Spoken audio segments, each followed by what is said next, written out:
How did life change when your father decided to run for president? Wow, everything changed.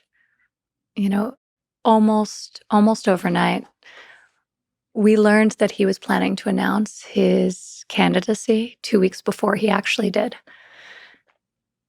And nothing about our lives had been constructed with politics in mind.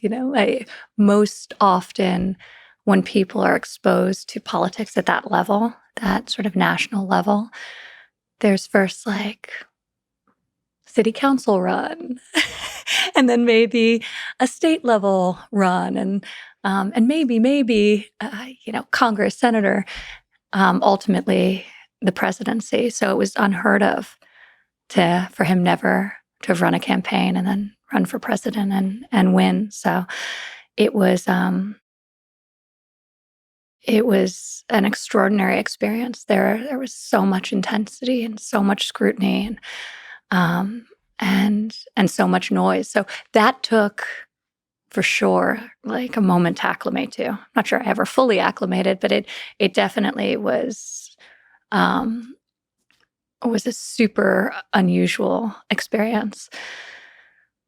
But I think then the process that unfolded over the next couple of years was also like the most extraordinary growth experience of my life.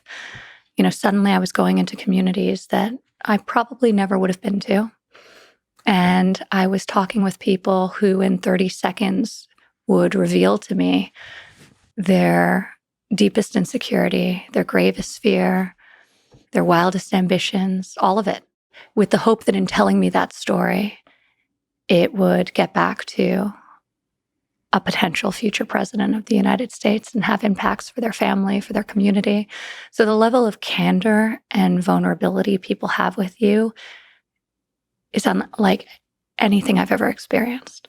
And I'd done The Apprentice before. People may know who I was in some of these situations that I was going into, but they wouldn't have shared with me these things that you got the impression that oftentimes their own spouses wouldn't know, and they wouldn't do so within 30 seconds. So you learn so much about what motivates people, what drives people, what their concerns are, and you grow so much as a result of it. So when you're in the White House, people, unlike in any other position, people have a sense that all the troubles they're going through, maybe you can help. Yeah. And so they put it all out there. And they do so in such a raw, vulnerable, and real way. It's shocking and eye-opening and super motivating. I remember once I was in New Hampshire, and early on, right after my father had announced his candidacy, and a man walks up to me in the greeting line, and within around 5 seconds, he had started to tell me a story about how his daughter had died of an overdose, and how he was worried his son was also addicted to opioids. His daughter's friends, his son's friends, and it's heartbreaking. It's heartbreaking, and it's something that I would experience every day in talking with people. And those stories just stay with you. Always. I took a long road trip around the United States in my 20s, and I'm kind of thinking of doing it again, just for like a couple of months, for that exact purpose. And you can get these stories when you go to like a bar in the middle of nowhere and just sit and talk to people, and they start sharing. And it reminds you of like how beautiful the country is. It reminds you of several things. One, that people, well, it shows you that there's a lot of different accents. That's for one. But aside from that, the people are struggling with all the same stuff. Yeah. And at least at that time, I wonder what it is now. But at that time, I don't remember. On the surface, there's like political divisions. There's Republicans and Democrats and so on. But like underneath it, people are all the same. The concerns are all the same. There's not that much of a division. Right now, the surface division has been amplified even more, maybe because of social media. I don't know why. Yeah. So I would love to see what the country is like now, but I suspect probably it's still not as divided as it appears to be on the surface, what the media shows, what the social media shows. But what did you experience in terms of the division? I think a couple reactions to what you just said. I think the first is when you connect with people like that, you are so inspired by their courage, in the face of adversity, and their resilience. And it's like a truly remarkable experience for me. The campaign lifted me out of a bubble I didn't even know I was in. I grew up on the Upper East Side of New York, and I felt like I was well-traveled and well-educated. And I believed at the time that I'd been exposed to divergent viewpoints. And I realized during the campaign how limited my exposure had been relative to what it was becoming. So there was a lot of growth in that as well. But I do think, you think about the vitriol in politics, and whether it's worse than it's been in the past or not. I think that's up for debate. I think, there have been duels, and there's been Right. screaming, and there's, politics has always been a blood sport, and it's always been incredibly vicious. I think in the toxic swirl of social media, it's more amplified, and there's more sort of democratization around participating in it, perhaps. And it seems like the voices are louder, but it feels like it's always been that. But I don't believe most people are like that. And you meet people along the way, and they're not leading with what their politics are. They're telling you about their hopes for themselves and their communities. And it makes you feel that we are a whole lot less divided than, the media and others would have us believe. Although I have to say, having duels sounds pretty cool. Maybe I just romanticize Westerns. Anyway, all right. I miss Clint Eastwood movies. Okay. But it's true. Like, you read some of the stuff, like, in terms of what politics used to be in the history of the United States. Those folks went pretty rough, like way rougher, actually. But they didn't have social media, so they had to go, like, real hard.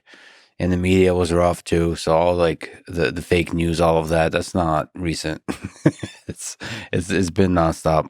I look at the surface division, the surface bickering, and that might be like just a feature of democracy. It's not a bug of democracy. It's a feature.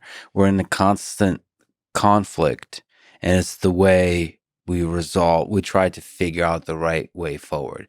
So in the moment, it feels like people are just tearing each other apart, but really, we're trying to find the way where, like, in the long arc of history, it will look like progress.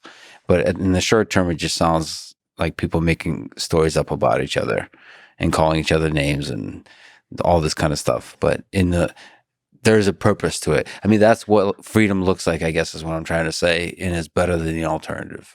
Well, I think that the vast majority of people aren't participating in it. Sure. Yes, that's true also. I think there's a minority of people that are doing most of the yelling and screaming. Yeah. And the majority of Americans just want to send their kid to a great school and want their communities to thrive, and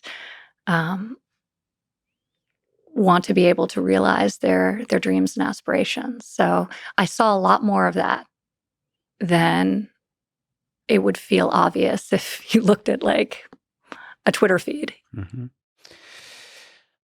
What went into your decision to join the White House as an advisor?